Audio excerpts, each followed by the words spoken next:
Pertama, cukup jelas bahawa kali ini PAS akan bersama dengan Perikatan Nasional. Jadi maknanya UMNO ataupun tidak ni sudah jadi nombor 2. Jadi isteri nombor 1-nya adalah sekarang Perikatan Nasional. Ya, kita kena nampak dah corak itu. Nanti kita dengar juga ucapan daripada Tan Sri Mahyudin Yassin berkenaan dengan kalau UMNO nak join, siapa nak join silakan. Dan kita juga nanti kita dengar macam mana ucapan daripada pemimpin UMNO. Jadi tuan-tuan, kali ini maknanya kali ini Perikatan Nasional akan bersama dengan PAS. Saya yakin UMNO tak akan bersama. Ya, ini realiti yang patut kita faham dengan baik, dan persediaan kita juga harus mempunyai persediaan yang terbaik, ya, sebab mau tidak mau Perikatan Nasional, PAS dan sebagainya masih berada di parti pemerintah sekarang, dan mereka mempunyai akses yang sifatnya pemerintahan, ya.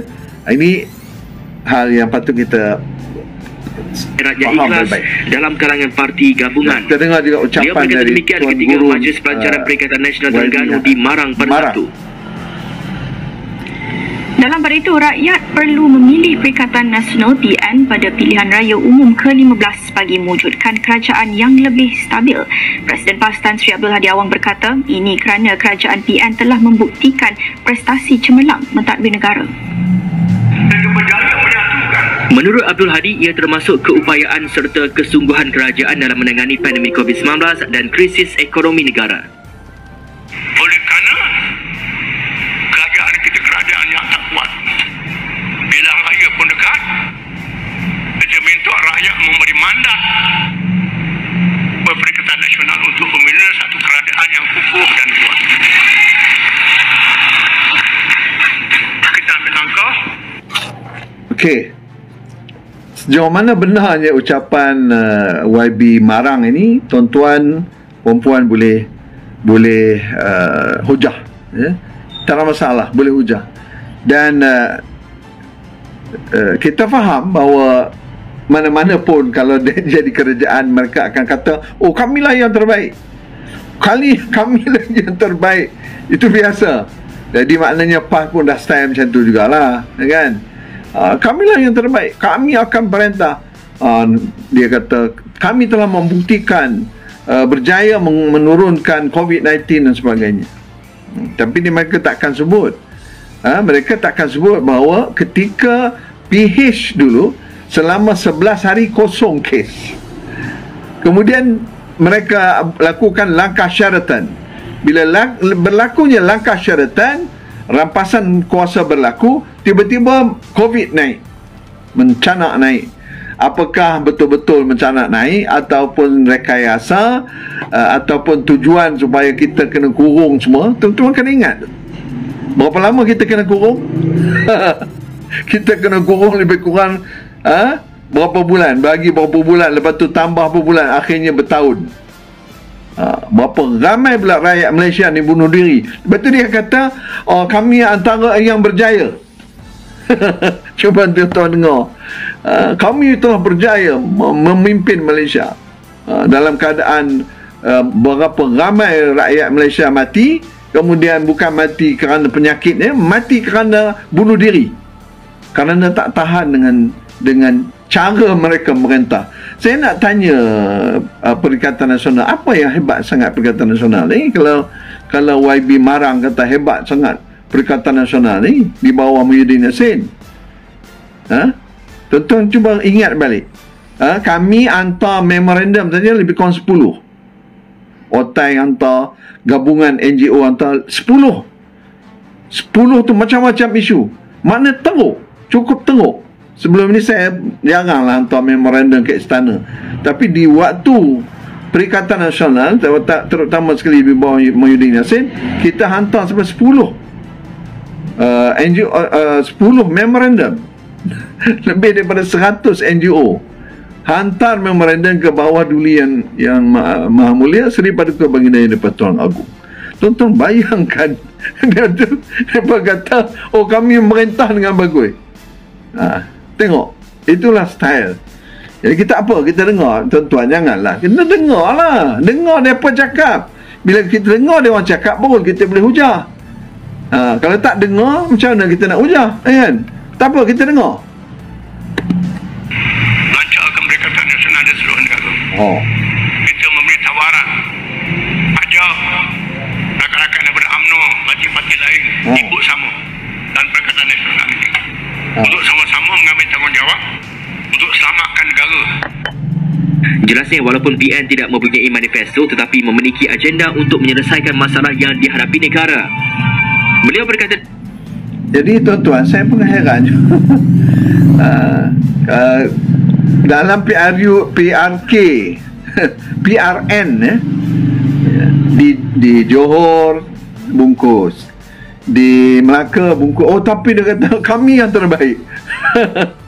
Itu kadang-kadang pelik juga, kan? Macam mana ni dia orang ni kira, macam mana ni boleh jadi macam itu? Itulah reality. Reality. Tapi tak apa, kalau kita kata ini adalah semangat demokrasi, no problem. Yang kita tak mahu tu ialah pergi ambil ahli, lompat tu, lepas tu kamu buat kerajaan. Itu yang rakyat benci.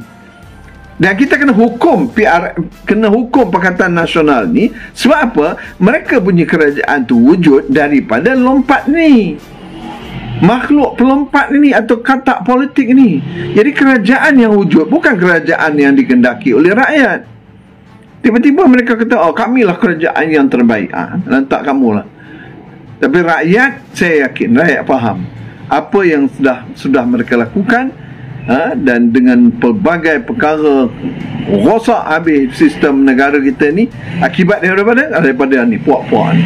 Tak kira lah puak mana. Sekarang ni mereka bersama sebab nak memastikan kerajaan tu wujud. Hasil daripada lompat-lompat tadi, ada PAS, ada UMNO, ada Bersatu, ada puak-puak melompat dan sebagainya ni, gabung, jadilah kerajaan.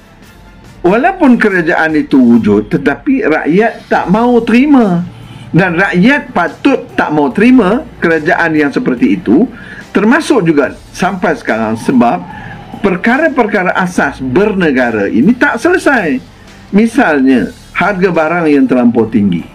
Kita tanya pasal apa waktu Pakatan Harapan boleh harga 1 kilo ayam RM6.90 ataupun RM7. Sekarang kamu pernah naik sampai RM10. Sebahagian tempat RM11, RM12. Ini apa cerita? Ini kamu kata kamu kerjaan terbaik. Nak kontrol harga ayam pun tak boleh. Macam mana? Nampak? Kita kena hujah, tuan-tuan. Sebab itu kita kena sampaikan kepada rakyat Malaysia. Betul ke ni mereka cakap? Ya? Reality ataupun fantasi ataupun mimpi, kita kena bagi tahu kepada rakyat. Ya? Jadi kalau mereka kata, oh kamu yang terbaik, okey, kamu kata kamu yang terbaik, silakan ambil. Boleh selesai tak? Sampai sekarang YNDB tak selesai pun. YNDB boleh selesai, tak selesai lagi. Duit, ada yang tanya, oh dulu duit yang Pakatan Harapan simpan tu mana pergi? Pakatan Harapan punya tabung tu dah habis dah, di bedai ni buat-buat ni. Bayar YNDB punya hutang, bayar sana, habis lah. Ada juga yang tanya, kata mana pergi duit itu hari Pakatan Harapan buat tabung. Tabung tu mereka korek-korek habis. Betul, salah pula. Ada pula yang salah. Oh itu salah Pakatan Harapan. Itulah. Bila kita hujah kata 11 hari zero, kosong. Kes COVID kosong. Tak ada kes selama 11 hari sebelum berlakunya Februari, rampasan kuasa berlaku Februari 2020. Bila berlaku rampasan kuasa 20, tak lama kemudian boom, naik. Macam COVID ni macam dia tahu je macam mana dia nak hancurkan, nak buktikan, nak tunjuk kepada rakyat Malaysia, tengok kamu buat pengkhianatan, tengok dengan kuman pun kamu tak boleh lawan. Sampai berapa lama kita berdepan dengan risiko hidup mati ni? Cukup lama, tuan-tuan. 2 tahun. Ada yang kata, oh itu negara lain pun sama. Memanglah kalau kita kata Sebab itu kita nak memberi kefahaman, jangan kata kami yang terbaik. Kalau kata kamu yang terbaik, tengoklah macam negara-negara lain. Ada yang tak berjangkit pun, seperti Kemboja, ada sikit-sikit. Macam mana mereka dapat kontrol. Itu baru namanya terbaik. Ini terbaik apa benda? Jadi kalau misalnya orang lain, negara lain boleh settle dalam berapa bulan, lebih cepat 6 bulan, 7 bulan daripada kita. Oh, kita declare bahawa kamilah yang terbaik. Inilah dianya. Sebab itu kita kata, tuan-tuan, kita kena fahamkan kepada rakyat. Kalau ini, tuan-tuan, inilah modal mereka ni. Sebab masuk ke kampung-kampung, cerita inilah dia bawa. Cerita sebenar dia tak bawa lagi. Termasuklah tabung haji punya isu. Tak benar. Memang salah apa yang mereka sebut tu. Seolah-olahnya tabung haji, yang merosakkan tabung haji ni adalah Pakatan Harapan. Ini akan jadi buah dalam PRU 15 nanti, tuan-tuan. Hakikatnya tak betul. Jadi persediaan kita kena cerita kepada rakyat yang sebenarnya apa dia. Yang sebenarnya ini dia. Akauntan negara telah menyebutkan bahawa tabung haji diselamatkan oleh Pakatan Harapan. Itu realiti. Jadi saya berluaskan hal-hal yang asas itu.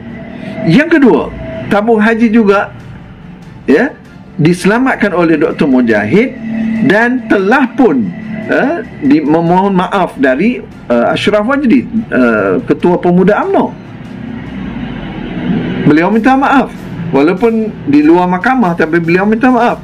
Jadi tuan-tuan kena gunakan semua poin-poin ini, ceritakan kepada orang kampung. Kalau tidak, tuan-tuan, inilah style dia. Tuan-tuan dengar pun kita pun faham. Inilah style dia. Demikian ketika Majlis Pelancaran Perikatan Nasional Terengganu di Marang pada Sabtu.